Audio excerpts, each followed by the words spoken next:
Okay, guys.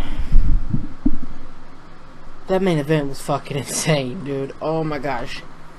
And I mean, Matt Hardy, I swear that it should be fucking in the Hall of Fame right now.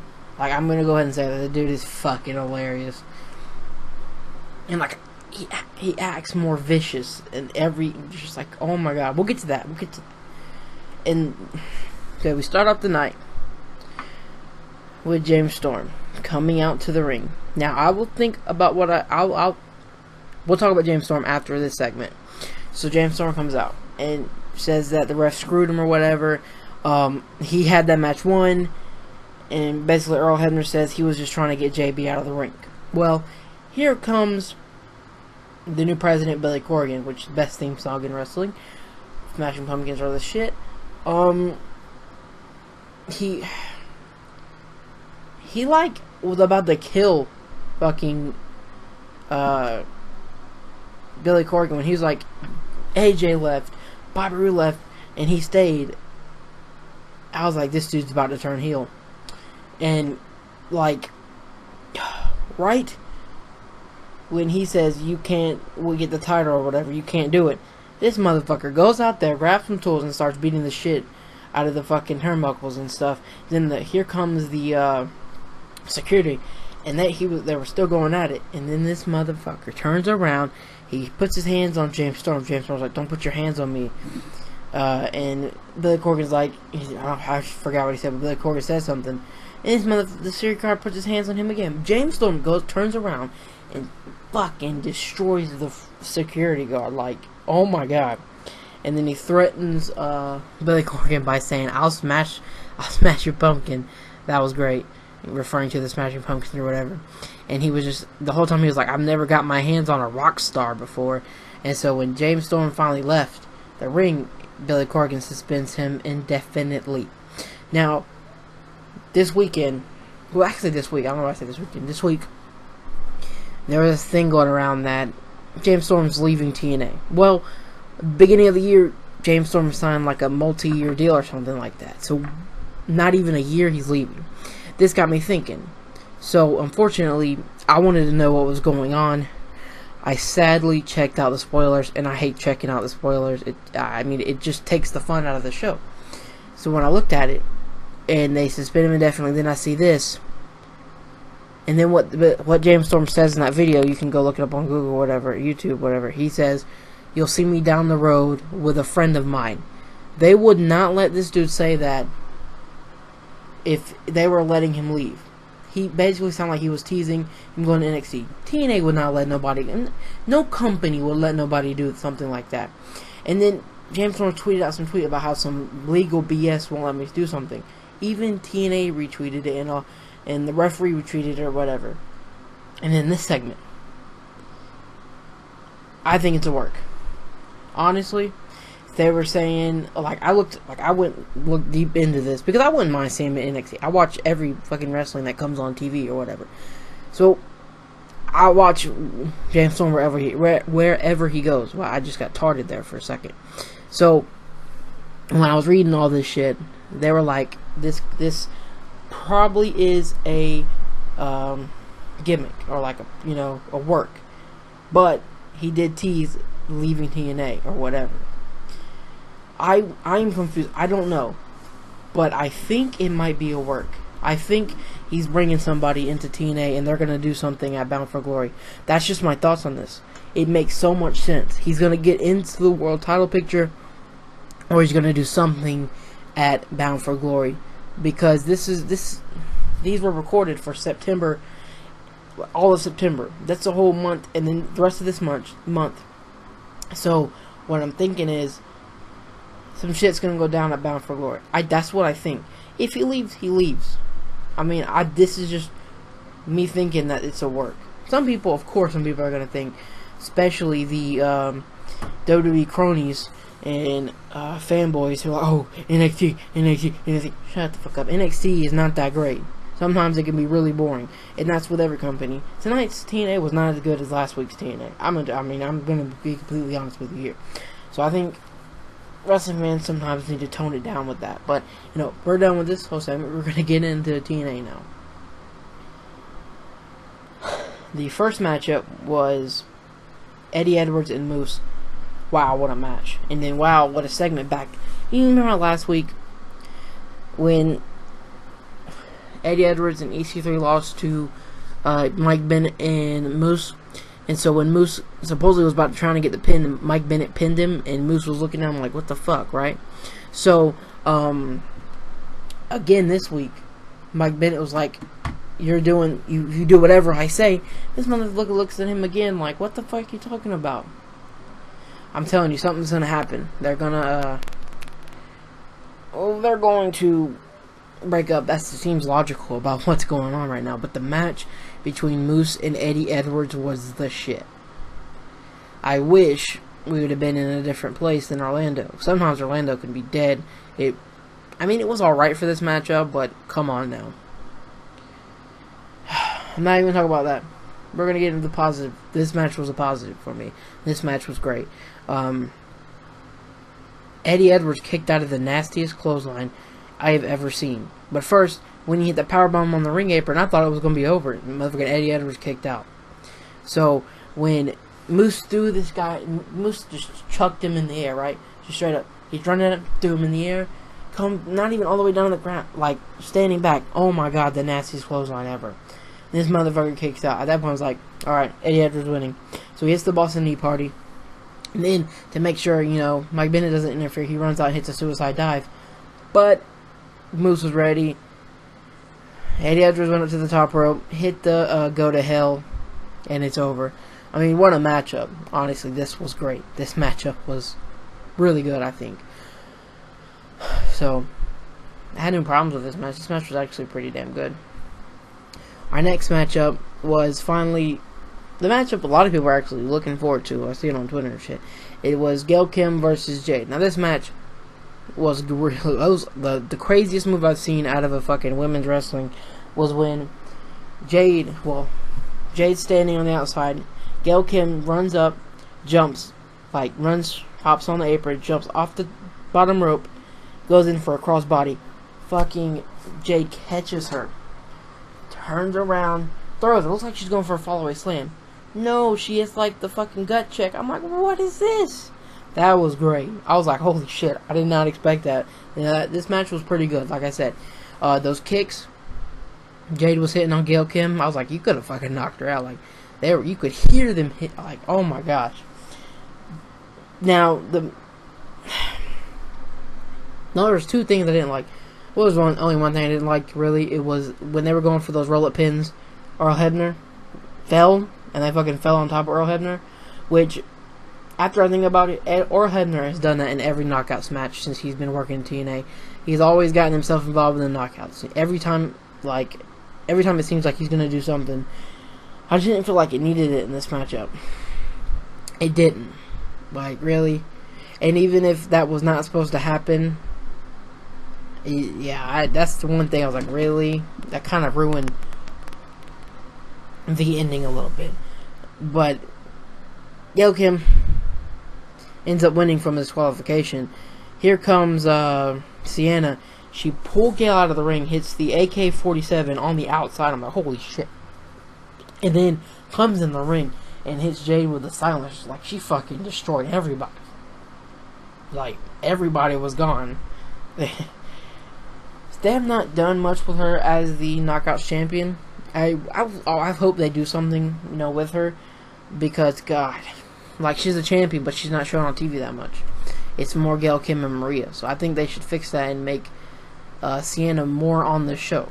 Because she's a great wrestler. There's no problem with seeing her wrestle, and she's okay looking. But the funniest thing of the night, besides all of the Hardys and Neros, oh my gosh, Dummy, yeah, I could just call him Dummy, yeah, now. But Eli Drake is in the back, wants to call out Bobby Lashley. So Bobby Lashley walks back there, and he says, "You don't want none of this." He's got all the gold, and then he walks away. Like, you're gonna have to hear this announcement. He walks away, and Sienna's right there with the Knockouts title, and he looks at her, he's like, "Ooh," she's like, "Don't get cute." I'm like, oh my gosh, it is. There have been people like saying, "Oh, he should go after the Knockouts Championship. He should go after the Knockouts Championship," and they teased it right there, which I thought that was pretty cool, actually. I like that a lot. So we have what did we have next? Like, I'm drawing a blank here. Wow.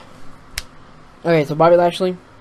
Bobby Lashley walks into the back where Mandrews, DJZ, and Braxton Sutter are all talking, and he just basically says y'all suck or whatever. And Braxton Sutter calls him a prick. He's like, you think I'm a prick? DJ gets in his face like, whoever wins this next match should get a title shot. I'm like, okay. Okay, so the match, dude, it was pretty good. Yeah, I mean, I liked it. It was entertaining when Braxton Sutter was beating the shit out of Spud, right? DJZ and Mandrew stopped him. And they all just was like, and they beat the shit out of Spud. I was like, okay, that was pretty good. Dude, Spud is fucking crazy. I love him. Like I said a couple of weeks ago, I really honestly could see him being the best heel in TNA. I am serious about this. The dude is great, and he's so crazy. So Spud takes Sutter and just fucking, like, gets inside of his teeth trying to break his teeth. Like, knock his teeth out like he did to Spud in Ultimate X match last month. He fucking makes, like, puts Braxton Sutter on the ring ropes, right? And he was about to just come up and just kick him in the back of the head. And DJZ caught him and throws him out of the ring. Here comes Mandrews. Hits that, flip over the top rope. Then here comes DJZ. He hits one, and I'm like, let's go. Like, this match was good. Like, I honestly, the DJZ is a beast. Best in the X division right now, besides Bobby Lashley, you know. But, I honestly, I can say that I'm ready to see Caleb Conley and Marsha Rockett. If Marsha Rockett's going to the X division, I could see Caleb Conley. I think that would fit Caleb Conley. Whenever they debut him, I think they're probably going to do it at Bound for Glory. Like a new superstar. I think that'd be cool. But I'm not getting Bound for Glory this year. I got some anniversary. I'm not going to get Bound for Glory. So, I mean, DJZ wins. So we thought he could get a shot at Bobby Lashley.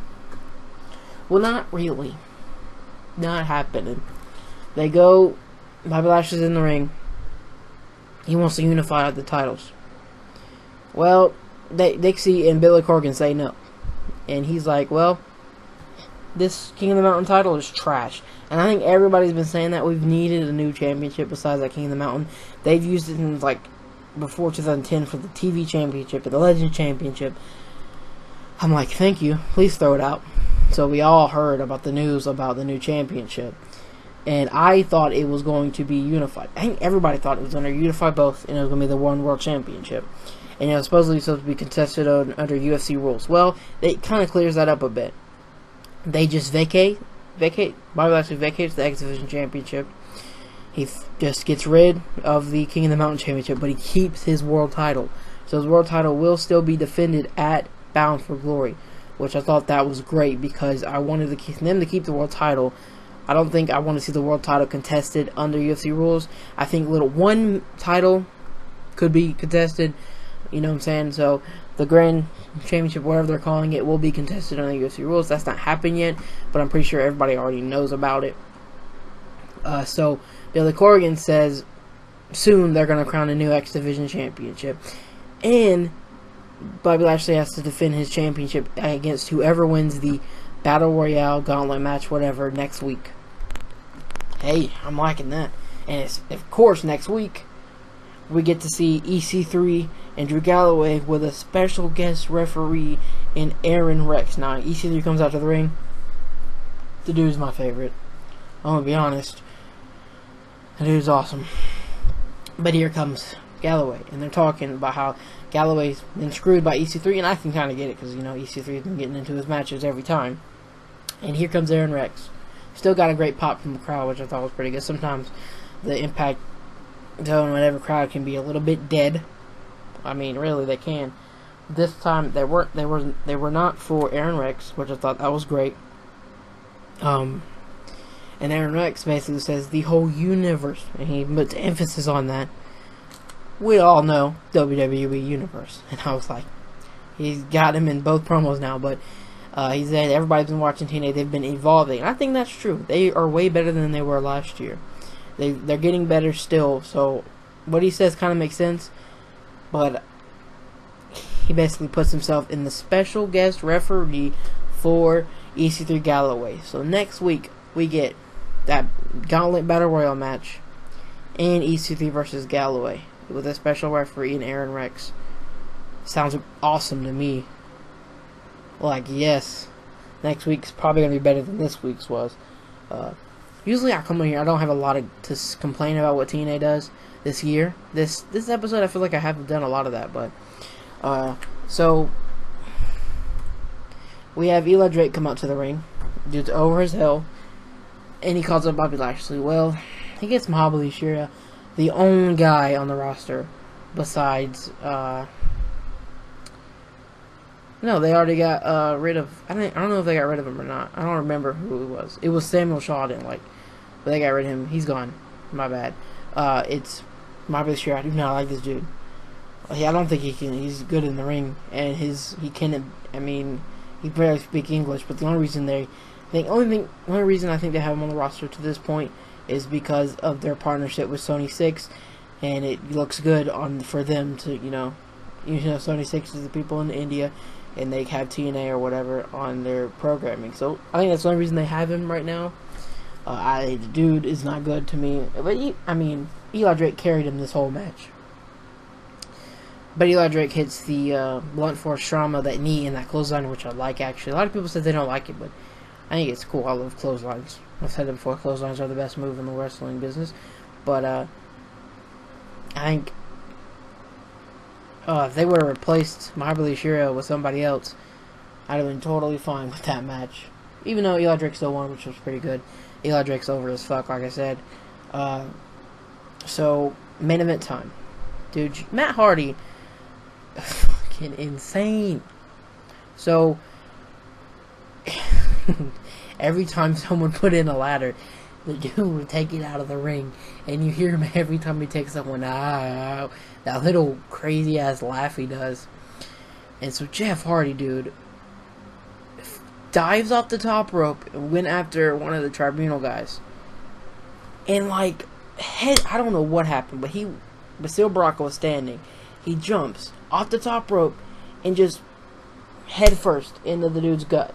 Just completely throws him down, and he's out the whole time. I thought the dude was dead. That was the craziest thing. Holy shit, did he just die?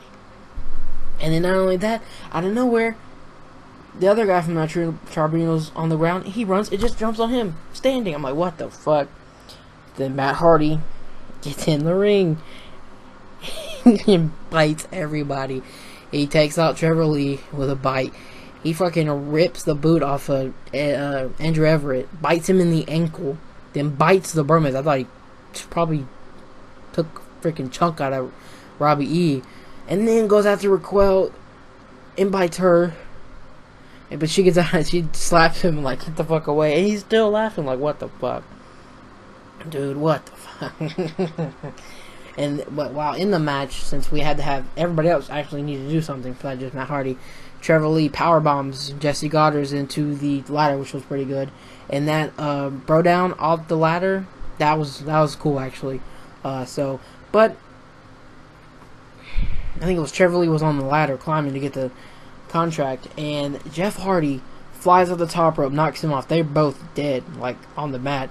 And Matt Hardy just comes up here out of nowhere, climbs up, takes the contract. So the Hardys versus Decay. Oh my god. And there's rumors that it's going to be a compound match. I swear to God, Final Deletion Part 2 with the Decay and the Broken Hardys. Oh my god, that is going to be hilarious. Oh my gosh. So this week, I think the TNA was alright this week. There's a lot of things I didn't like, but then there were some really good things that I liked. So all in all, it was a pretty good week. It was still entertaining. Next week, I think it's going to be a lot better. But that's going to do it here for me. I think my favorite match of the night was Eddie Edwards versus Moose. They destroyed each other, and I really liked it. But I'm just going to do it here for me. Like, subscribe, and comment. Tell me what you thought of TNA tonight. And I am out. Thank you so much for watching.